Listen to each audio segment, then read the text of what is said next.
Hello there, sword friends. In a nutshell, this is the Musashi XL or Elite. I don't know which iteration it is. I picked it up secondhand off of somebody in Craigslist some time ago, and it was used. I'm not sure if anyone actually used it, but it was rusty and somewhat neglected, but the edge is obviously still pretty sharp. In a nutshell, if you've seen the Musashi Fittings from Hanwei, then you've seen these. I will show them to you though. So there's a textured, I don't know if that's an ishime or anyway, some sort of textured pattern. These are cast fittings, but as is tradition with Hanwei, the casting quality is reasonable, though I would say these certainly don't highlight their aptitude at casting as much as other fittings do. You can see they're not cast on the side, it just has a texture on the top, and the shitodome are cast in as well. Kind of a haphazard attempt from Hanwei. Transitions are pretty good. It has the conventional axe handle shape from Hanwei, but transitions are nice. The knot is a little wonky, and you can see it moves around. Not super ideal. The Ito itself is this kind of fake or suede type fitting, and you can see it is laughably loose. This is, again, secondhand. Maybe it would have been tighter if it was brand new. It was from somebody in Craigslist. It's gone through a lot of temperature changes, excuses, and other rambly bits, but as you can see, this is something I've seen on newer Hanwei pieces as well. The Ito tends to loosen quite a bit. The Samigawa panels underneath are of a mediocre quality. The nodules aren't big. I do like the Minuki. At least they stand out as a better cast quality than the Fuchi and Kashira. Speaking of Kashira, here it is. At least this one has this texture bit on this groove area meeting with the texture bit here. Now transitionally, I don't really like how this meets the habaki. The habaki is almost bigger than the Fuchi, and that's not great. The Musashi tsuba, this is actually not so bad. I mean, it's just a simple non-carved, doesn't take a lot of detail, but the edges are all smooth, there's nothing sharp, they're kind of rounded. There's some dimension to this that you don't see with the average just simple cutout 5-ring tsuba or Musashi style tsuba. Overall, I have to say I like the implementation of this attempt at Tsukashi kind of tsuba. Words in Japanesey stuff, this guard here, for being so simple, it's well done. Again, the habaki just seems oversized, but it is what it is. Simple brass habaki with a rain pattern, as you see commonly on the XL or Elite series blades. The blade itself, again, was secondhand, so the little bits of rust and things like that aren't something that you would expect if you were to buy one new, but this level of polish certainly may be. I don't think anyone attempted to change or degrade the polish. The little rust spots and things like that come through. Now, it's not terribly bright outside right now, so the hamon isn't coming through all that well, but you can still kind of see it under there. It pops out when the sunlight is a little brighter. Depending on lighting, it's certainly there. The polish is a mirror polish. There's an attempt at a Yakote and Kasaki. You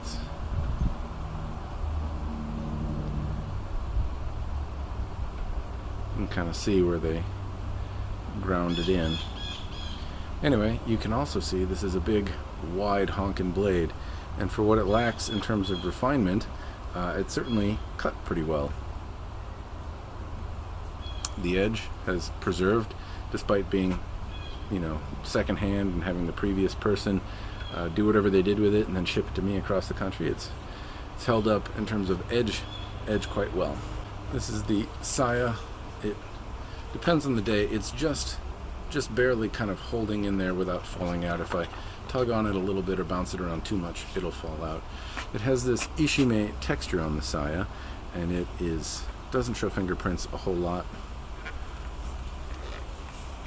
And it's held up overall pretty well.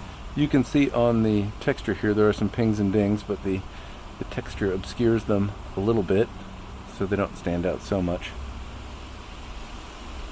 It's got what looks like a horn kurikata.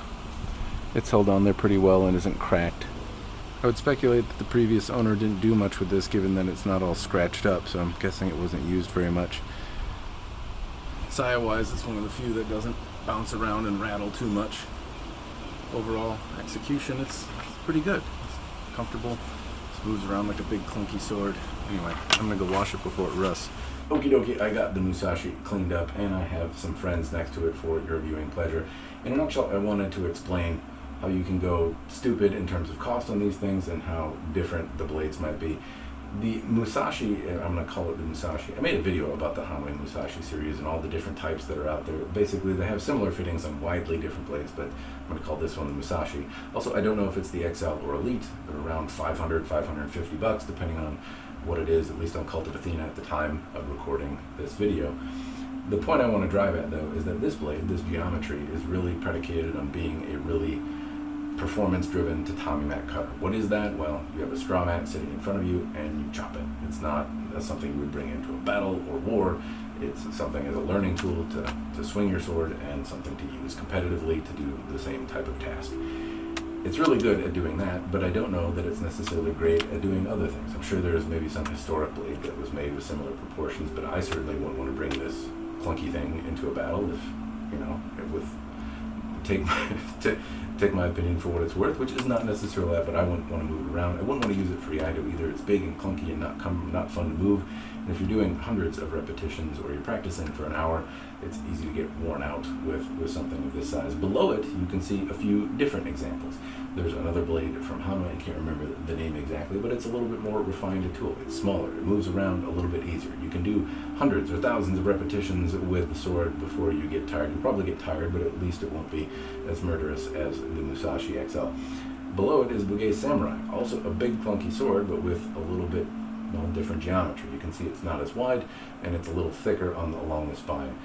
You've seen me cut with this. I made a video about it a while ago, and it cuts tatami mats just fine, but at the same time, it's a different geometry, different intention. It'll probably hold it better if I was doing sword-on-sword contact. If I was going into a battle, something like this might be preferred, or even something smaller, something that I could move around and be nimble with. Either of these, I would argue, if I were going into some sort of old-timey samurai war, would be better suited than this guy right here. And that's because swords, like knives, have kind of purpose-driven things. You might see a katana and think they all look the same and are made for the same type of thing.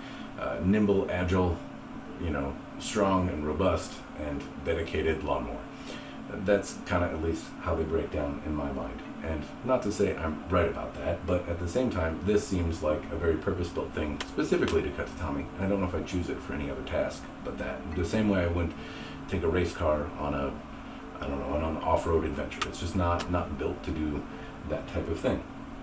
Above it, though, you can see different examples of dedicated tamashigiri type blades. There's the Skyjiro Kumo, which I guess would be on a little bit on the fence, but this thing is over $1,000, and you can see it's maybe prettier or maybe not, but in any case, the price can go up. Above that is a blade from Moto-haba, our evolution blades.